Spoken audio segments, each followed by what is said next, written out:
Shalom bien-aimés dans le Seigneur, c'est Persévérant mon Paul ici. J'espère que vous êtes bien portants par la grâce infinie de notre Seigneur Jésus-Christ.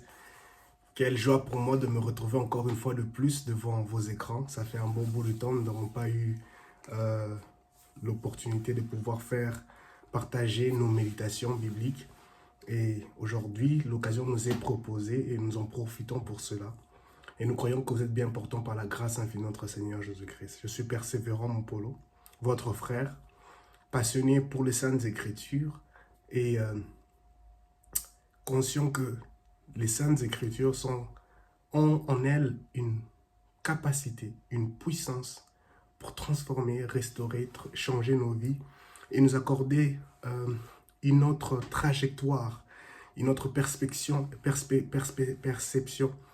restauratrice vis-à-vis de notre futur.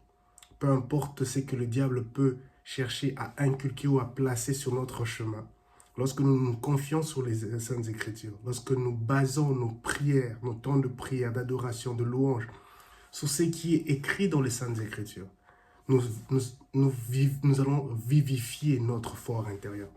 Notre cœur, notre âme, notre corps, notre esprit sera vivifié au travers de la parole de Dieu. Prions le Seigneur. Seigneur, merci pour ton amour, merci pour ta grâce. Seigneur, je suis pécheur, toi tu es saint. Je connais en partie, tu connais tout. Je suis sur terre, toi tu es dans les cieux. Je suis vulnérable, toi tu es éternel. Nous voici, Seigneur, Père éternel, devant toi. Nous voulons, Seigneur, partager ta parole. Père, permets-nous, Seigneur, de la comprendre. Permets-nous, Seigneur, de partager cette connaissance, petite connaissance, avec humilité, Seigneur, avec les frères et sœurs. Et que les vies soient transformées. Au nom de Jésus. Amen. Aujourd'hui, nous sommes dans le livre de Matthieu chapitre 13, le verset 18 à 23, qui est un passage merveilleux, puisque dans ce passage, dans ce récit de Matthieu chapitre 13, Jésus élabore plusieurs paraboles. Vous savez, Jésus avait l'habitude de parler à différents types d'audiences et il appliquait une certaine méthode spécifique vis-à-vis d'une audience aussi spécifique. Et ça, c'est très, très important. Et c'est que dans ce chapitre 13, du verset 18 au verset 23, Jésus utilise plus des illustrations. En fait, la parabole, c'est aussi semblable aussi à des illustrations, où il voulait rendre les choses plus faciles, rendre la compréhension de ses enseignements plus faciles à son audience. C'était vraiment un leader. Jésus est le meilleur leader et le meilleur modèle d'un leadership accompli, un leadership équilibré, un leadership consistant, un leadership qui s'adresse à toutes sortes d'audiences dont on peut en rencontrer, là où on en se retrouve. Là, nous allons lire, je lis dans la version Semeur, à partir du Matthieu chapitre 13, le verset 18 au verset 23. La Bible dit ceci: « Vous donc écoutez ce que signifie la parole du semeur. » Verset 19, « Chaque fois que quelqu'un entend le message qui concerne le royaume et ne le comprend pas, le diable vient arracher ce qui a été sémé dans son cœur. Tel est celui qui a reçu la semence au bord du chemin. Puis il y a celui qui a reçu la semence sur le sol rocailleux. Quand il entend la parole, il accepte aussitôt avec joie. Mais il ne la laisse pas prendre racine en lui car il est inconstant. Que surviennent les difficultés ou la persécution, à cause de la parole, le voilà qui abandonne tout. » Un autre, verset 22 dit, « Un autre encore a reçu la sémence parmi les ronces. C'est celui qui écoute la parole, mais en elle ne porte pas de fruit, parce qu'elle est étouffée par les soucis de ce monde et par l'attrait trompeur des richesses. » Verset 23, « Un autre enfin a reçu la sémence sur la bonne terre. C'est celui qui écoute la parole et la comprend. Alors, il porte du fruit. Chez l'un, un grain en remporte 100, chez un autre 60, chez un autre 30. » Parole du Seigneur. Un passage merveilleux. Matthieu chapitre 13, le verset 18 au verset 23. Je vous recommanderais de lire tout le chapitre, parce que dès le début, Jésus élabore certaines choses Et après, il vient donner les explications vis-à-vis de ce qu'il a élaboré, vis-à-vis de ses paraboles. Donc, il commence un enseignement, il donne cette parabole, une illustration, et après cela, il donne une explication. Et ça nous enseigne aussi que lorsque nous donnons un enseignement, où nous sommes en train d'encadrer des gens, il est important pour nous de pouvoir donner des explications afin que la compréhension soit reçue correctement. Que les personnes, que notre audience puisse pouvoir retenir quelque chose qui va transformer leur destinée. Alors, dans cette application de ce passage, il est important pour nous de comprendre que nous pouvons nous retrouver. Ce passage peut s'appliquer sur le champ de l'évangélisation, dans l'Église et même dans notre environnement de travail professionnel qui s'adresse à des individus particuliers. Et dans ce passage, nous avons 4 types, si je peux le dire, 4 types de personnes qui se retrouvent dans ce passage de Matthieu chapitre 13, verset 18 au verset 23. 4 types de personnes. 4 types de personnes. Le premier type de personnes, ce sont les personnes qui ont un problème de compréhension. Le deuxième type de personnes, ce sont les personnes qui sont inconstantes, qui ont un problème de constance. C'est comme Jésus le dit ici. Malheureusement, il est dit, verset 21, « Mais il ne laisse pas prendre racine en lui, car il est inconstant. » Ça, c'est le deuxième type de personnes. Et le troisième type de personnes, ce sont les personnes qui se font de soucis. Et ce sont des personnes qui sont attachées à l'aspect trompeur des richesses. Ça, nous le voyons dans le verset 22. Et le quatrième type de personnes, c'est ce type de personnes que Dieu veut que nous puissions aspirer à être. Des personnes qui portent des fruits. Voilà les quelques 4 points que nous allons pouvoir tacler d'une manière ou d'une autre par la grâce du Saint-Esprit pour pouvoir nous aider à comprendre ce passage de Matthieu chapitre 13, verset 18 au verset 23. Au début de ces passages, dans le verset 11, les disciples se sont posé la question, ont posé la question à Jésus, pourquoi tu parles à ces personnes de cette manière? Et ils auront une discussion où Jésus va leur dire que non, vous avez eu le privilège de comprendre mon langage. Parce que n'oublions pas que ces disciples ont passé un bon bout de temps avec Jésus. Ils l'ont vu prier, ils l'ont vu intercéder, ils l'ont vu dormir, ils l'ont vu manger. Ils ont passé beaucoup plus de temps, ils passaient beaucoup plus de temps avec lui, à l'écouter. Donc, ils étaient déjà familiers avec lui. C'est un peu comme la Bible le dit dans le livre de Jean, chapitre 10, le verset 5, « Mes brebis connaissent ma voix. » Donc, les disciples de Jésus étaient des brebis qui connaissaient la voix de leur maître. Alors, ils étaient familiers à la voix du Seigneur, à tel point que pour eux, sa façon de parler leur amenait directement à comprendre certaines choses. Et Jésus leur dit que non, malheureusement, les personnes dont je me retrouve présentement en face, là maintenant, cette audience, elle ne connaît pas comment je m'exprime. Elle ne pourra pas comprendre c'est à quoi je veux dire. Alors, il est important pour moi de m'adresser à eux de cette manière. Et nous pouvons aussi comprendre, aussi même dans le livre de Jean, chapitre 1, le verset 12, la Bible dit, « À tous ceux qui l'ont reçu, il a donné le pouvoir de devenir enfants de Dieu. » Un privilège.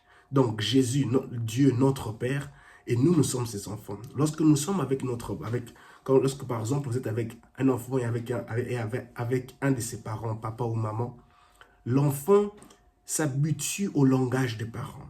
L'enfant connaît la voix des papas, l'enfant connaît la voix des mamans. C'est instantané. Il peut reconnaître que ça c'est papa, ça c'est maman.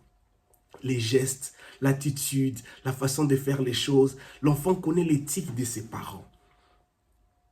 Et les disciples se retrouvaient aussi dans cette même situation où ils connaissaient Jésus. Et Jésus avait compris qu'ils le connaissaient, mais Jésus s'était dit, je me retrouve devant une audience qui est totalement différente.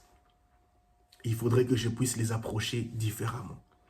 Pour nous qui aspirons à être des leaders, il est important pour nous de savoir jauger, juger quel type d'audience se retrouve devant nous. Nous ne pouvons pas, ce n'est pas des personnes comment je peux expliquer?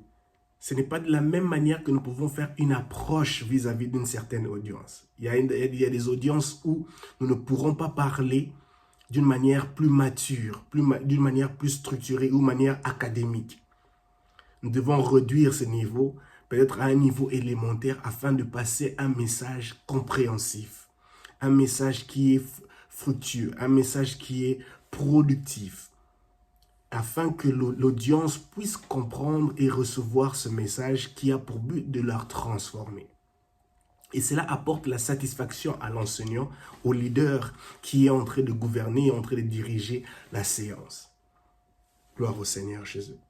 Et ceci est très très important pour nous. Et dans ce passage, nous voyons la première chose où Jésus dit clairement qu'il parle du royaume des cieux. Il parle du royaume des cieux. Jésus parle de quelque chose qui est très important. Dans le livre de Matthieu chapitre 6, il dit « Cherchez premièrement le royaume des cieux et le reste vous sera donné. » Et ici, il fait une illustration. Le livre de Matthieu chapitre 13, Jésus, ses bases pointent totalement sur le royaume des cieux. Et ici, c'est par rapport à les personnes qui écoutent la parole de Dieu. Qui écoutent la parole de Dieu. Au verset 18, il dit, vous donc, écoutez ce que signifie la parole du Seigneur. Chaque fois que quelqu'un entend le message qui concerne le royaume et ne le comprend pas. La plupart des fois, du verset 18 au verset 23, Jésus va continuer à répéter cette parole. Quelqu'un qui entend le message. Quelqu'un qui entend le message qui concerne le royaume de Dieu. Jésus s'attelle plus à notre écoute. Parce que la foi vient de ce qu'on entend vient de la parole de Dieu. Jésus est en train de pointer à notre écoute, à ce que nous écoutons. Parce que ce n'est pas, on peut tous écouter certaines choses, mais c'est différent. Lorsque écouter quelque chose et la mettre en pratique, l'appliquer, sont deux choses différentes. Nous pouvons être dans une salle, nous sommes tous en train d'écouter quelque chose, nous sommes tous en train d'écouter une personne, mais ce n'est pas tout le monde qui cherche à appliquer ce qu'ils entendent. Ils reçoivent une information, recevoir une information, écouter, mais comprendre l'information est totalement différente. Mettre en application cette information est totalement aussi différente. Mais Jésus comprend, sait que non, l'écoute d'une information, l'écoute d'un message peut être déjà un déclic, influençant la personne dans sa croissance ou décroissance, dans sa progression ou dans sa régression. Et Jésus dit clairement ici, chaque fois que quelqu'un entend le message qui concerne le royaume, il parle de ceux-là qui écoutent le message. Nous devons être de ceux-là qui écoutons le message qui concerne le royaume. Lorsque nous sommes de ceux-là qui donnons, qui sont attentionnés à l'écoute du message du royaume, d'une manière ou d'une autre, nous serons influencés. D'une manière ou d'une autre, ce message du royaume produira la vie en nous. Mais il y a certaines conditions, il y a certaines réalités, il y a certains aspects que nous allons voir ici. Qu'ici, notre écoute est bien attentionnée et bien dirigée, elle pourra nous amener à porter des fruits. Parce que le but de ce passage ici, c'est que Jésus veut que nous puissions être de cette catégorie de personnes qui écoutons, qui comprenons, qui appliquons cela avec foi afin de porter des fruits. Et la première des choses ici, Jésus dit, chaque fois que quelqu'un entend le message qui concerne le royaume et ne le comprend pas. Nous allons nous retrouver, comme je l'ai dit, ces passages s'appliquent dans plusieurs domaines, l'aspect évangélique, dans l'église, à l'extérieur de l'église, même dans l'aspect de leadership vis-à-vis de ces emplois, de ces subalternes. Nous pouvons parler à une certaine audience, mais ce n'est pas tout le monde qui comprend ce que nous sommes en train de dire. Et bien évidemment, l'information n'est pas bien saisie. Et ce qui veut dire que le résultat aussi sera affecté, influencé par cela, par le fait que la compréhension n'a pas été bien saisie. Et il dit ceci, ne le comprend pas, le diable. Le diable vient arracher ce qui a été sémé dans son cœur. En fait, lorsque le diable voit que l'information est laissée vulnérable, l'information qui est là, qui est supposée produire la vie, et qu'elle n'est pas comprise, le diable comprend que cette information se retrouve isolée. Cette information est là, elle est là, mais elle n'est pas comprise. Le diable sait que non, je ne peux pas laisser cette information prendre place dans le cœur de cette personne. Je dois venir la voler. Je dois venir me saisir de cela. Je dois venir m'accaparer de cela. L'une des choses qu'on peut voir dans ce premier passage ici, c'est que l'absence du Saint-Esprit peut causer le manque de compréhension du message du royaume qui est prêché.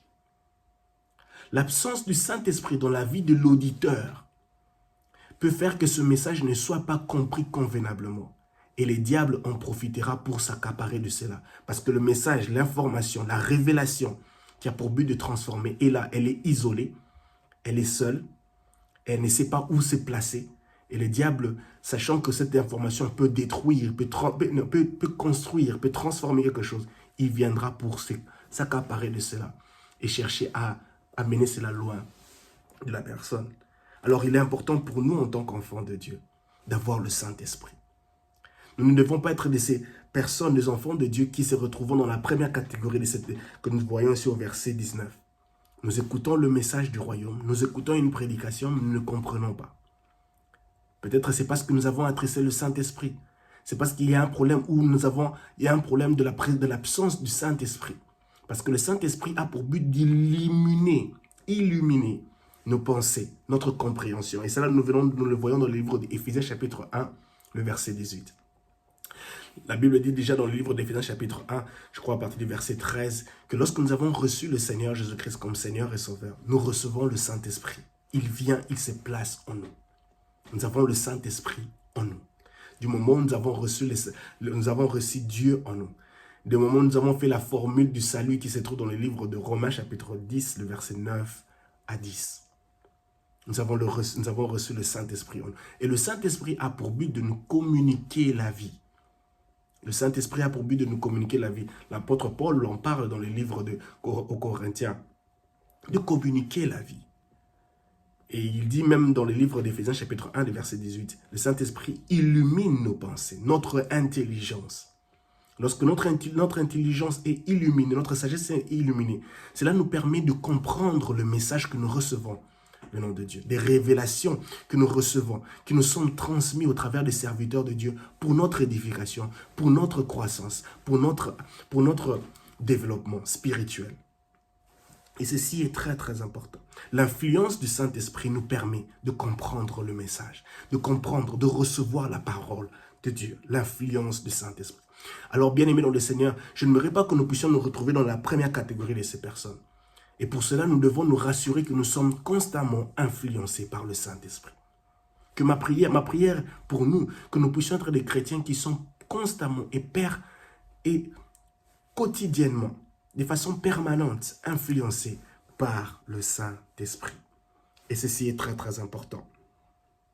Et le verset 20, ça c'est le premier aspect. Le verset 20, il dit, puis il y a celui qui reçoit la semence sur le sol rocailleux. Un sol rocailleux. Il définit ce sol rocailleux, donc c'est-à-dire c'est un sol, mais qui n'a pas été labouré, qui n'a pas été sarclé. Il y a un problème d'entretien qui n'a pas été fait. Il y a un problème d'entretien. Il y a ce problème-là, il y a un problème d'entretien qui, la terre n'est pas bonne. Il y a un peu de saleté. C'est la raison pour laquelle ça devait être sarclé. Quelqu'un devait le faire. Nous avons pour responsabilité de sarcler notre terre, de la rendre propre. Tout cultivateur va vous dire qu'une terre a besoin d'être sarclée, a besoin d'être labourée. Pourquoi ils labourent? Parce qu'ils veulent se débarrasser de tous les immondices, de toutes choses qui peuvent empêcher la croissance de la semence qui sera plantée. Et on voit ici au verset 20, il est défini comme une semence qui reçoit sur le sol rocailleux. Donc, c'est-à-dire qu'il y a déjà anguille sur roche. Il y a déjà un problème déjà ici. Bien-aimés dans le Seigneur, ne soyons pas de ces chrétiens qui leur terre, la terre de leur fort intérieur est semblable à un sol rocailleux. Ceci ne permettra pas le développement. Ceci va ralentir le développement, la progression, la maturité de la sémence qui est plantée. Et ceci est très très important. Et Jésus donne l'explication, il dit, quand il entend la parole, Encore une fois de plus, je vous ai dit, Jésus parle plus de l'écoute de la parole de Dieu. Parce que la Bible dans le livre de Romains, chapitre 10, le verset 17, la foi vient de ce qu'on entend. Ce qu'on entend vient de la parole de Dieu. Donc, ce qu'on entend est très, très important. Jésus martèle plus sur ce qu'on entend. À quoi prêtons-nous attention? Qu'est-ce que nous entendons tout au long de la journée?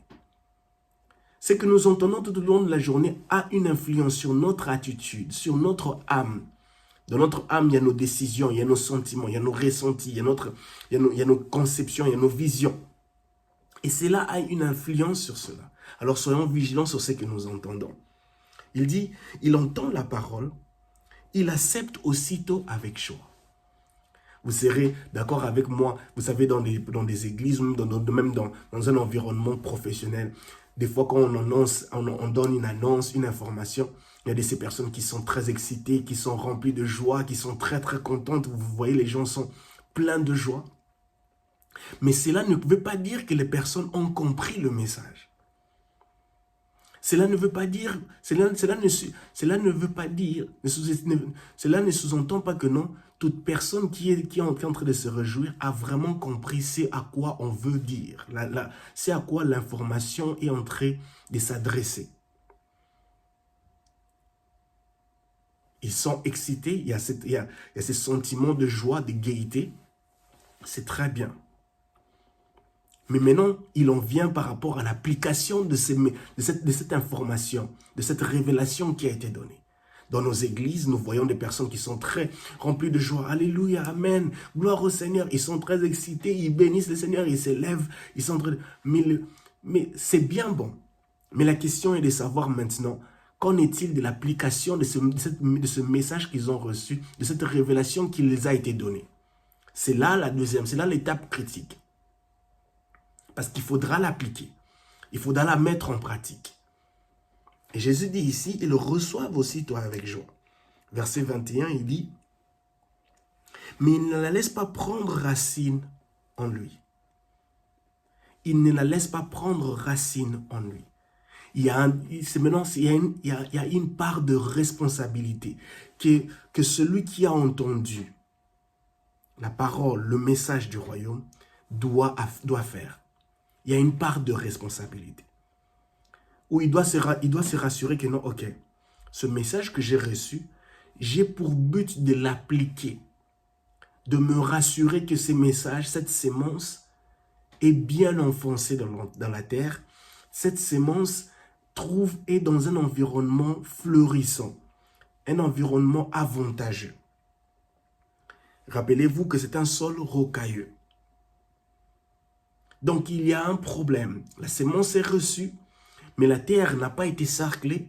La terre a déjà des ambiguïtés. Elle est rocailleuse. Et Jésus dit, il accepte aussitôt, mais il ne la laisse pas prendre racine en lui. Sommes-nous de ces personnes-là qui permettons à la parole de Dieu de prendre racine en nous? Sommes-nous conscients que nous avons une responsabilité de pouvoir se rassurer que la parole, la sémence prend racine en nous? C'est-à-dire que la terre dans laquelle cette sémence, là où la sémence sera reçue, a besoin d'être une terre propre, bien mise en place, sarclée, entretenue et favorable, répondant à toutes les conditions pour qu'une sémence puisse germer. À moi qui vous parle, même moi aussi, je me mets en question. Parce que je ne m'exclus pas de cela. Parce que en partageant ma méditation, c'est-à-dire que j'ai passé moi-même du temps à étudier ce passage, à me mettre devant un miroir. Parce que la parole de Dieu, chaque ligne de la parole de Dieu est un miroir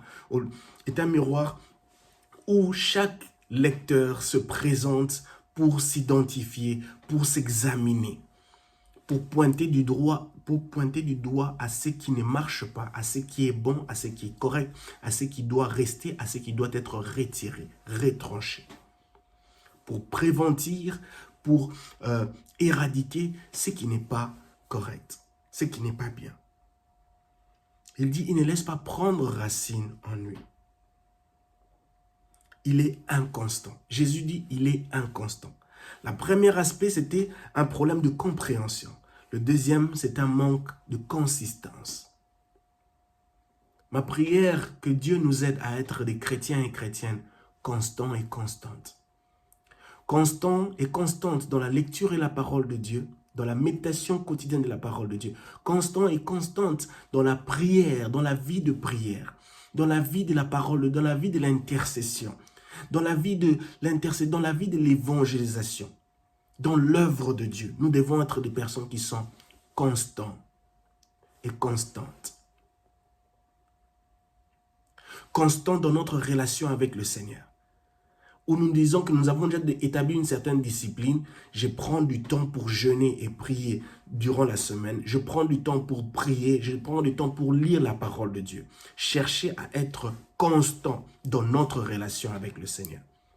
Bien-aimés dans le Seigneur, sommes-nous des personnes constantes dans notre relation avec le Seigneur? Cette constance se définit par rapport à l'état de notre terre. À l'état de notre terre qui est synonyme de notre cœur, de notre fort intérieur. Est-elle bien arrangée? Est-elle bien disposée? Est-elle un sol rocailleux? Si c'est le cas, il est important pour nous de faire une approche immédiate et de se débarrasser de tous ces rocs, de toutes ces pierres qui sont sur ce sol. Car cela empêchera que la semence puisse prendre racine en nous. Dieu veut que sa parole puisse prendre racine en nous, afin que nous puissions porter de fruits. L'intention ici de Jésus est que nous puissions être de ces personnes qui écoutons la parole de Dieu. Premièrement, l'écouter et porter des fruits. Et il dit, car il est inconstant. Pourquoi? Il dit ceci, que surviennent des difficultés ou la persécution à cause de la parole, le voilà qui abandonne tout. Le voilà qui abandonne tout. À cause de la parole de Dieu, le voilà qui abandonne tout. Et ceci est une interpellation, bien-aimée dans le Seigneur, à cause de la parole. Jésus dit dans le livre de Jean chapitre 17, j'aimerais que nous puissions lire le livre de Jean chapitre 17. Le livre de Jean chapitre 17. Gloire à Jésus. Dans le livre de Jean chapitre 17, vous savez, le livre de Jean chapitre 17, c'est un livre où Jésus fait un rapport à Dieu par rapport à la mission qu'il a eu à avoir vis-à-vis de ses disciples, vis-à-vis des disciples qui lui avait été donné. Où on peut voir à partir du verset 1 jusqu'au verset 13, Jésus parle à son Père, il a dit, je les ai formés, je les ai donné ta parole. Vous pouvez le lire. Il dit clairement, ils ont gardé ta parole. Verset 6, par exemple, il dit, je t'ai fait connaître aux hommes que tu as pris du monde pour me les donner. Ils t'appartenaient et tu me les as donnés. Ils ont gardé ta parole. Verset 7, il dit, maintenant ils savent que tout ce que tu m'as donné vient de toi. Verset 8, car je leur ai transmis fidèlement le message que tu m'avais confié. Ils l'ont reçu. Aussi ont-ils reconnu avec certitude que je suis venu d'auprès de toi. Et ils ont cru que c'est toi qui m'as envoyé. Il fait un rapport à Dieu. Que tu m'as donné ces hommes, je les ai transmis ta parole. Je te l'ai fait connaître. Ils connaissent que je viens de toi. À cause de la parole. Et le verset 14 dit ceci. Je leur ai donné ta parole et le monde les a pris en haine, parce qu'ils ne lui appartiennent pas, comme moi-même je ne lui appartiens pas. Ceci nous montre à suffisance qu'à cause de la parole de Dieu, en tant qu'enfants de Dieu, nous aurons des problèmes. Nous serons source de tribulation, source de difficultés, source de persécution, des difficultés, des rejets, de haine, de jalousie, de toutes sortes d'animosités venant du monde ténébreux, de ce monde, cherchant à nous détruire parce que nous avons la parole de Dieu en nous. Le simple fait que nous avons la parole de Dieu en nous, qui nous démarque, qui nous vivifie, fera que le diable cherchera à tout prix à se débarrasser de nous. Et ce que Jésus dit ici, que surviennent des difficultés ou la persécution à cause de la parole, le voilà qui abandonne tout. À cause de la parole, le voilà qui abandonne tout. Donc, cette parole qui est là, ils les ont reçue. Comparé à la première personne qui avait eu un problème de compréhension, eux, ils ont reçu cette parole avec joie. Elle est venue dans ce sol qui est rocailleux. Mais lorsque les difficultés, ils ont d'abord la première chose, ils n'ont pas laissé ça prendre racine en eux. Et la deuxième des choses, à cause des difficultés ou la persécution, à cause de la parole de Dieu, à cause de la parole, ils ont tout abandonné. Il y a un problème de consistance ici. Ils n'ont pas gardé la parole de Dieu en eux. La parole de Dieu qui est supposée créer, leur rendre productifs. Mais maintenant, cette parole leur amène à subir des difficultés, des persécutions. À cause de la parole de Dieu. L'apôtre Paul dit qu'il a dans son corps plusieurs cicatrices à cause de l'œuvre de Dieu. Ça, il le parle dans les livres de Galates, je crois au chapitre 6. Il dit clairement que sur mon corps, j'ai plusieurs cicatrices à cause de l'œuvre de Dieu. Dans les livres de Romains, il dit que non, à cause des persécutions. Donc, il a continué à persévérer, à avancer à cause du message qu'il transmettait, à cause de son évangélisation. Et Jésus dit ici, ces personnes ici, ils écoutent, mais une fois que les difficultés ou la persécution viennent à cause de la parole, ils abandonnent tout. Et ceci est une interpellation pour nous chrétiens. Connaissons que la parole de Dieu est la raison pour laquelle les gens nous détesteront. Les gens nous haïront. Alors nous devons nous rassurer que cette parole prend pleinement racine, afin que nous ne puissions pas nous emporter à gauche ou à droite par des vents, des persécutions ou des tribulations ou des difficultés. C'est une question de consistance. Avoir une parole, avoir des racines solides et fermes. Nous ne pouvons pas nous emporter par quoi que ce soit. À rester fermes dans la parole de Dieu. Lisons dans les livres de 1 Corinthiens chapitre 1. J'aimerais que nous puissions lire le livre de 1 Corinthiens. Le livre de 1 Corinthiens. 1 Corinthiens chapitre 15. Chapitre 15, le verset 58. J'aime ce passage. C'est pourquoi, mes chers frères et sœurs, soyez fermes, ne vous laissez pas ébranler. Mon frère, ma sœur, sois ferme. Ne te laisse pas ébranler par les difficultés, par la persécution qui sont dues à cause de la parole de Dieu qui est en toi. Une fois qu'elle est enracinée en toi, sache-le que les difficultés, les persécutions viendront pour chercher à te débranler. Ce sont des épreuves qui sont des tests de la foi. La parole de Dieu le dit dans les livres de Jacques, chapitre 1. Je crois à partir du deuxième verset jusqu'au verset 4, par rapport à l'épreuve de la foi qui a pour but d'en tirer le meilleur de nous. Et l'apôtre Paul dit ici dans le livre de 1 Corinthiens chapitre 15, le verset 58, c'est pourquoi, mes frères et sœurs, soyez fermes, ne vous laissez pas ébranler. Mon frère, ma sœur, ne te laisse pas ébranler. Et pour ne pas arriver à ce niveau où nous retrouvons ébranlés, qu'est-ce que nous devons faire? Nous devons nous rassurer que la sémence de Dieu produise des racines, porte des racines, prenne des racines en nous. Et Dieu nous aidera à le faire. Et ne soyons pas de ces personnes-là qui abandonnent. Nous devons être des personnes qui allons jusqu'au bout. Dans notre marche avec le Seigneur, il dit ici clairement, les voilà qui abandonnent tout. Soyons des jusqu'au-boutistes. À cause de la parole de Dieu, peu importe le rejet, peu importe les difficultés, peu importe les moqueries, peu importe les insultes, soyons des personnes qui sont persévérantes et persévérantes, qui allons jusqu'au bout. afin d'obtenir le repos, afin d'obtenir la grâce de Dieu, afin d'obtenir les promesses de Dieu. Soyons des finisseurs. Let us be achievers. Nous devons être des finisseurs, des personnes qui arrivent jusqu'à la fin de leur course. Impliquons Dieu dans notre course et nous serons capables d'arriver jusqu'à la fin.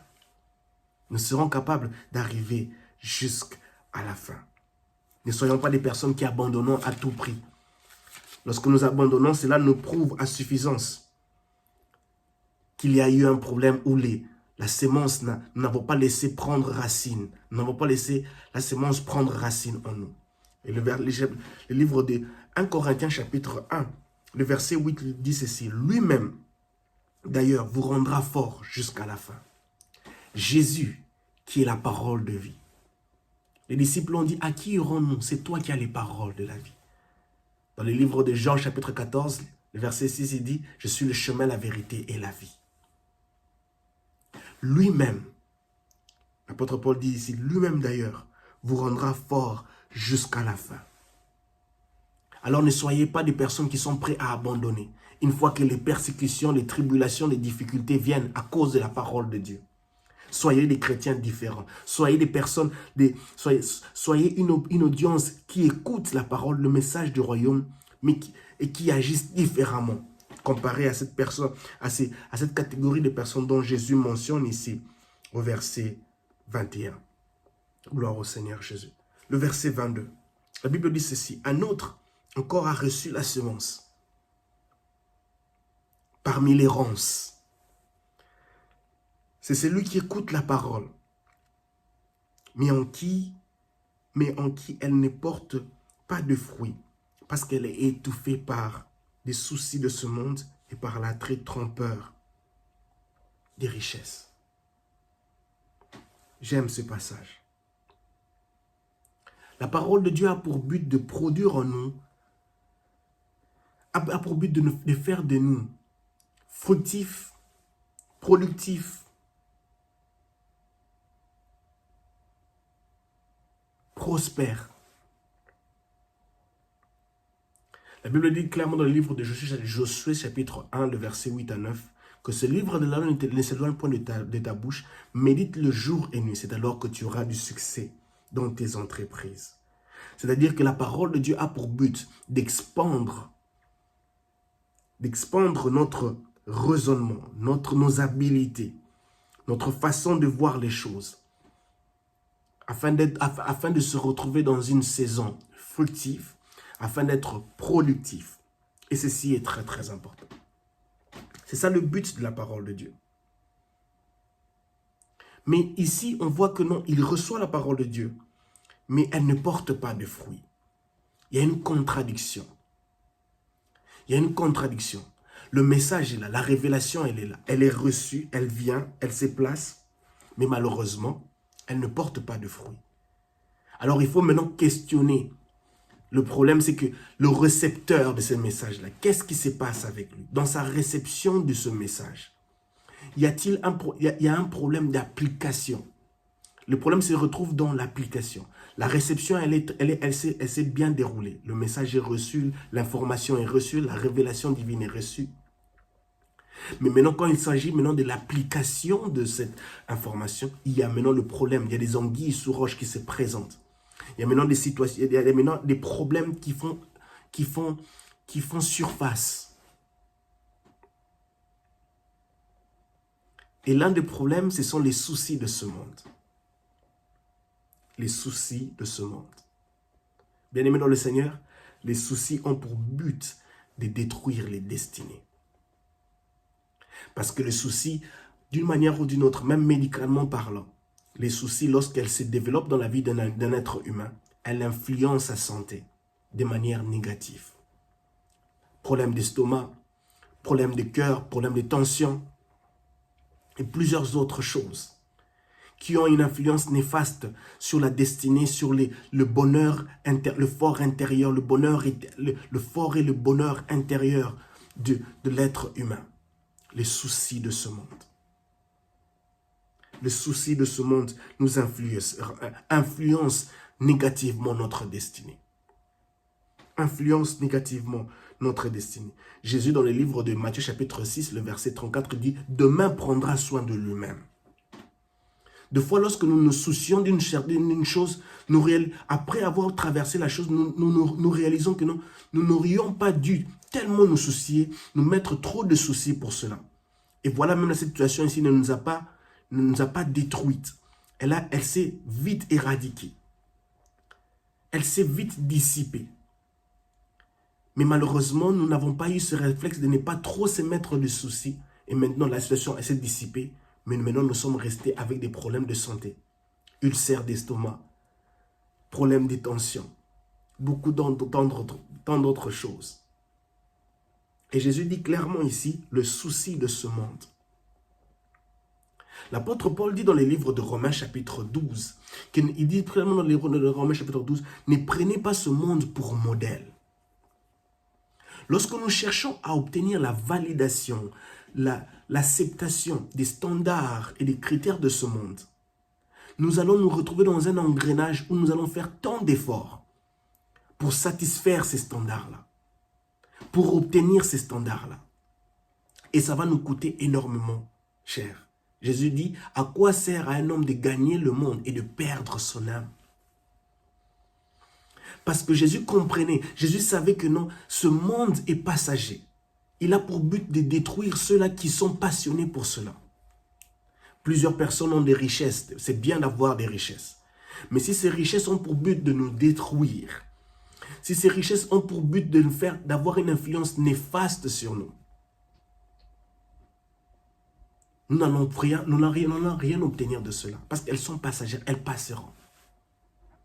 Alors ne soyons pas de ces chrétiens qui donnent trop de valeur aux choses de ce monde. Elles sont passagères. C'est vrai, nous pouvons avoir des objectifs en tant que chrétiens de réussir dans la vie, de réussir dans plusieurs domaines. C'est très très bien. Mais sachons une chose. Cherchons premièrement le royaume des cieux. Notre destinée, c'est le ciel. La destination finale de cette course pendant que nous sommes ici sur terre, c'est le ciel. Et nous devons prendre conscience que nous ne sommes pas en compétition avec qui que ce soit. Mais nous sommes en compétition avec un temps qui est inconnu, qui est connu que seul par Dieu. Un jour ou l'autre, ça peut être la fin. Ça s'arrêtera. Les personnes qui nous sont chères pleureront. Et notre temps s'arrêtera. Parce que nous ne connaissons ni l'heure ni le jour. Ça, c'est le livre de Matthieu, chapitre 25, le verset 24. Nous ne connaissons ni l'heure ni le jour. Nous ne savons pas quand est-ce que notre temps ici-bas prendra fin.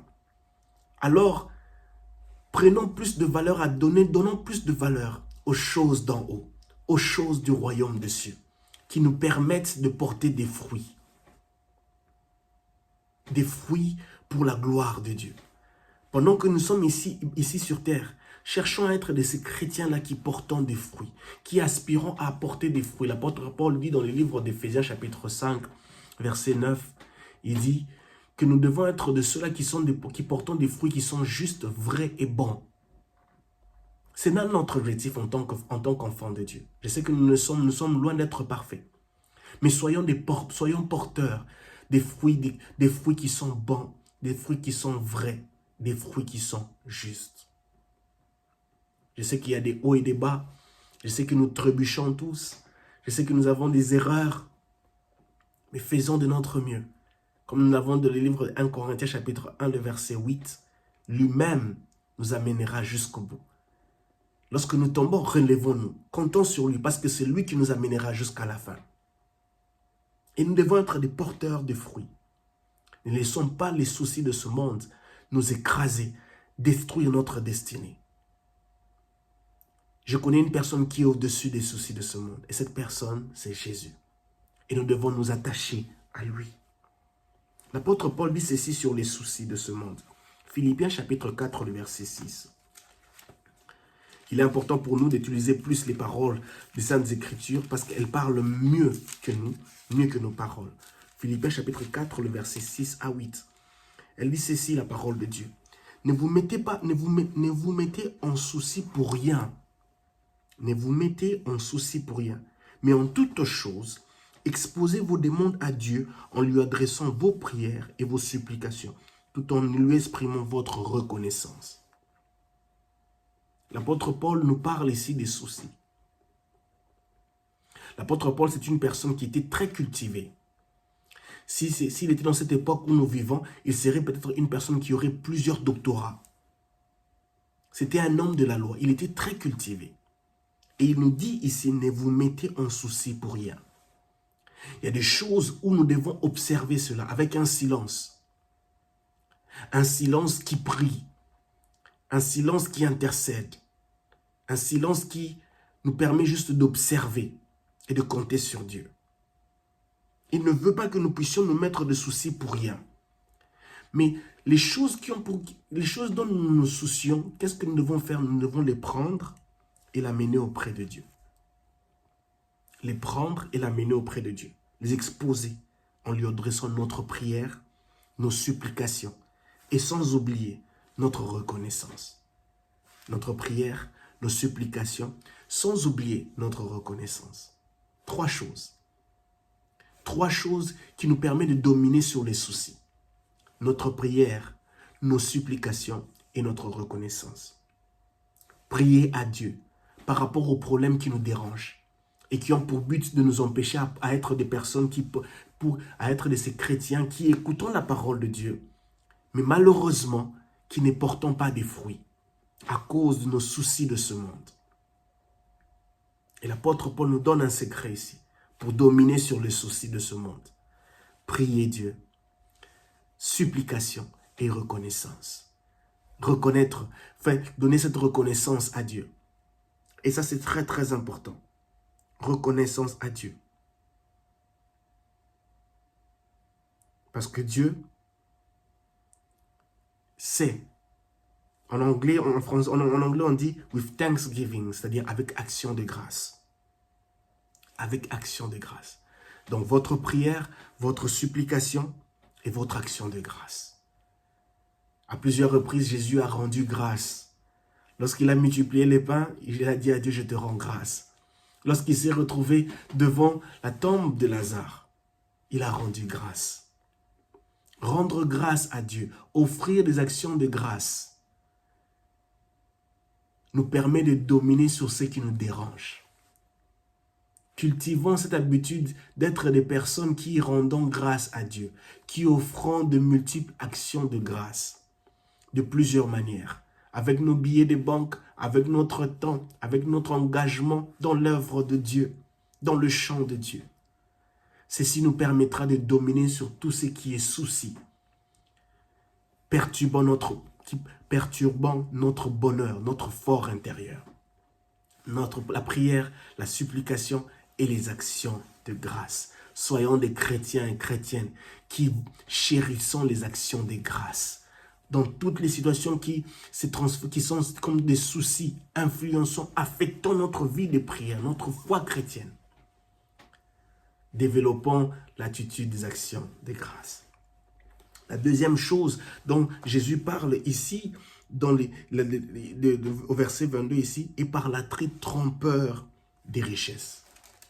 L'aspect trompeur des richesses. Les richesses de ce monde. À quoi sert à l'homme de gagner le monde et de perdre son âme? Les richesses trompeurs de ce monde. Dieu a tout.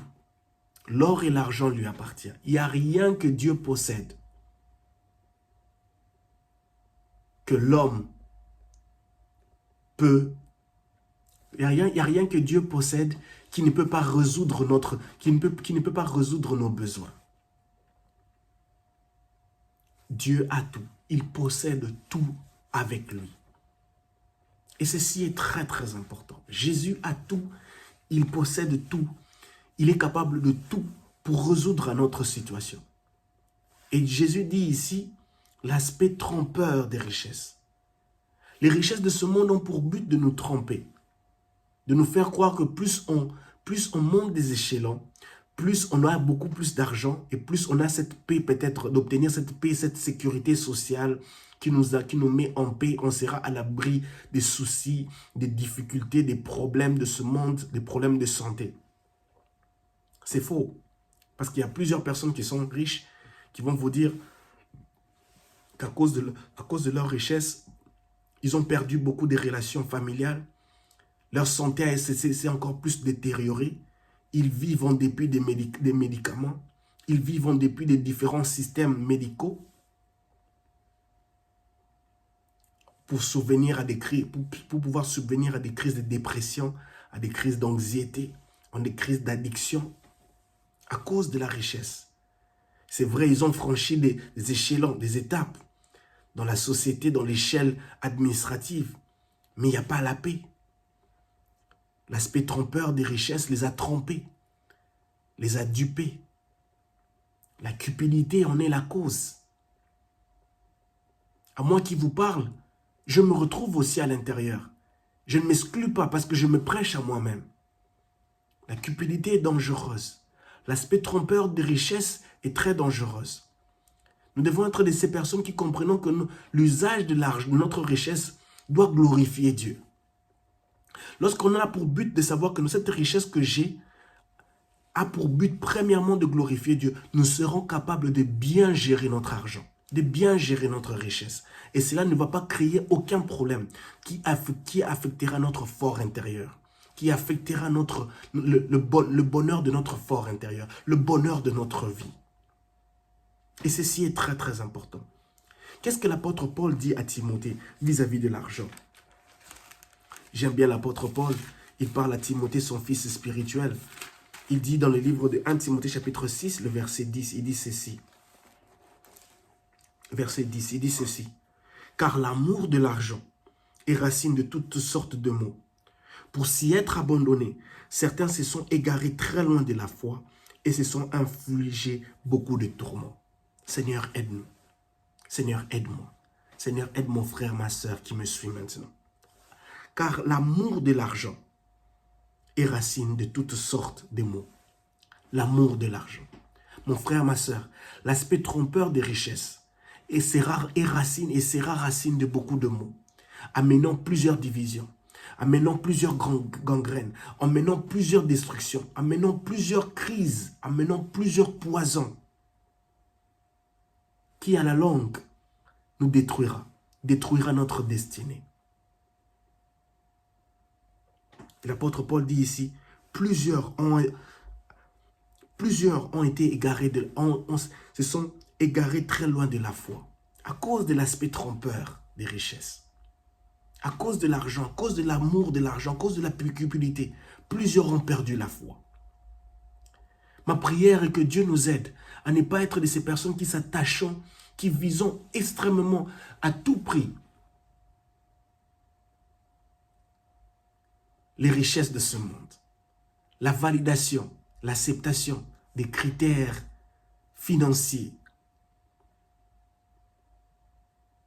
des critères des richesses de ce monde, pour des satisfactions purement humaines, pour des satisfactions purement personnelles,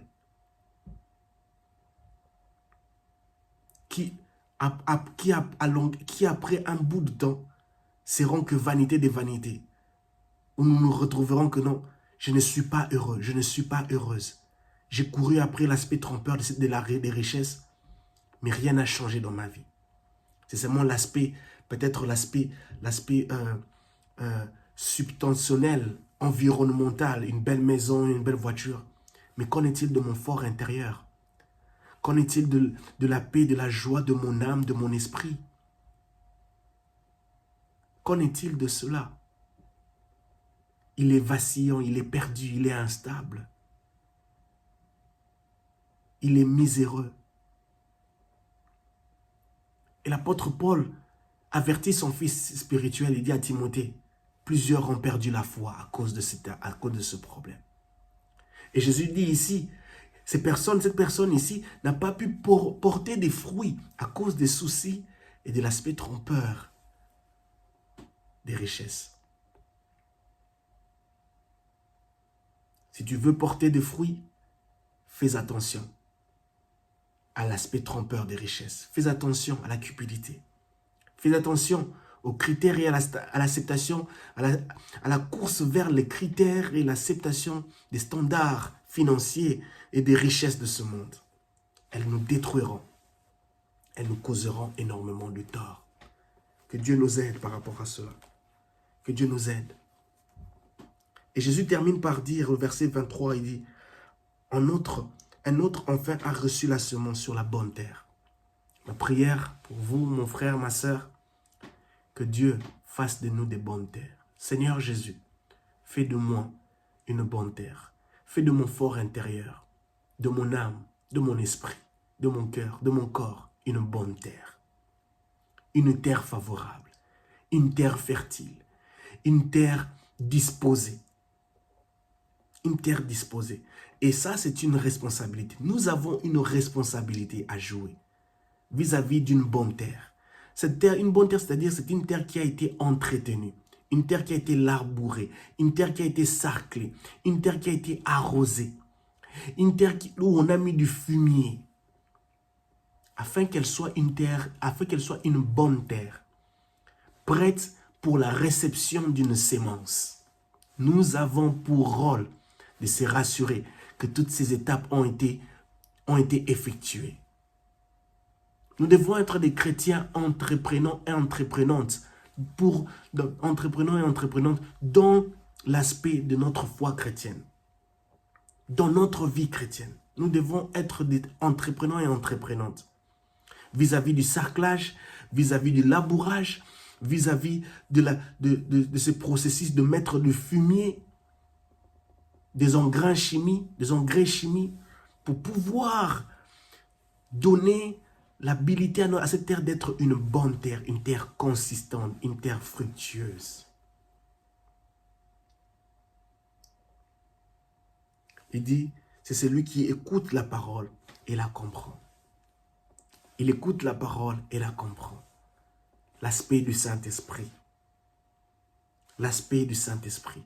Écouter, recevoir l'information, comprendre cette information, appliquer cette information, nous permettra de produire des fruits.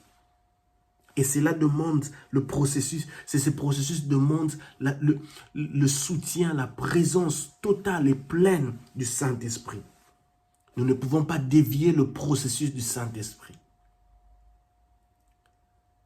C'est lui qui donne le vouloir et le faire. L'apôtre Paul le dit dans le livre de Philippiens, Il crée en nous le vouloir et le faire. Le vouloir d'écouter, le vouloir de comprendre, le vouloir et le faire de pouvoir appliquer ce que nous avons reçu, la révélation, l'information, les enseignements de Dieu. Envie de pouvoir porter des fruits. Telle est ma prière pour moi et pour vous. Que nous puissions être de ces chrétiens ayant une bonne terre. Une bonne terre pour recevoir des informations. Même dans le milieu professionnel. Que nous puissions être de ces personnes-là qui ont une bonne terre. Une terre réceptive. Une terre qui est prête à comprendre afin de pouvoir produire des fruits même dans le milieu professionnel. Parce que la parole de Dieu, elle s'applique dans tous les domaines de la vie. David dit, ta parole est une lampe à mes pieds, une lumière sur mon sentier. La parole de Dieu, sa sémence, est une lumière qui éclairera n'importe quel domaine de la vie, là où nous avons besoin, là où nous nous retrouvons, là où nous sommes limités. La parole de Dieu est la solution dont nous avons besoin. Gloire au Seigneur Jésus. Tendre Père, nous te disons merci. Merci parce que ta parole parle mieux que nous. Mieux que nos paroles humaines, mieux que notre compréhension et notre sagesse humaine, Père. Aide-nous, Seigneur, à être une bonne terre. Aide-nous à veiller, Seigneur, sur l'incompréhension, à ne pas laisser la porte au diable de venir s'accaparer de la révélation, de l'information, des enseignements que nous avons reçus. Permets-nous, Seigneur, Père éternel tout-puissant, à faire, Seigneur, Père, à s'occuper, Seigneur, à être constant, Seigneur, dans notre relation avec toi. À permettre à ta parole de prendre racine dans nos pensées, dans nos cœurs, dans notre esprit, dans nos âmes, Seigneur, afin, Seigneur, Père éternel Tout-Puissant, de porter des fruits. Aide-nous, Seigneur, à dominer sur les soucis de ce monde. Aide-nous à dominer sur la cupidité, à l'aspect trompeur des richesses de ce monde. Seigneur, aide-nous. Et nous te disons merci parce que toi, Seigneur, Père éternel Tout-Puissant, tu nous aideras, Seigneur, à aller jusqu'à la fin. Aide-nous à ne pas nous ébranler, Seigneur, à rester ferme, Seigneur, dans ta parole, Seigneur, à résister à l'ennemi. Seigneur, nous sommes, Seigneur, Père éternel Tout-Puissant, visés, Seigneur. Nous sommes visés par l'ennemi, par le diable, à cause de ta parole, à cause de la présence de ta parole. Tu as dit à Pierre, le diable t'a réclamé, mais j'ai prié pour ta foi. J'ai prié afin que tu ne puisses pas perdre ta foi. Seigneur, je te prie pour mon frère, ma soeur. Je te prie pour moi-même, Seigneur. Seigneur, Seigneur, nous sommes source de réclamations, Seigneur, de l'ennemi, cherchant à cribler notre vie à cause de ta parole, à cause de la présence de ta parole. Et nous te demandons, Père, de nous aider à rester fermes, à persévérer à tous égards. Dans le nom de Jésus, nous avons ainsi prié. Amen. Que Dieu vous bénisse. Continuez de prier pour nous. Et que la grâce et la paix du Seigneur soient toujours notre partage et la vôtre aussi. Au nom de Jésus. Amen. Shalom chez vous.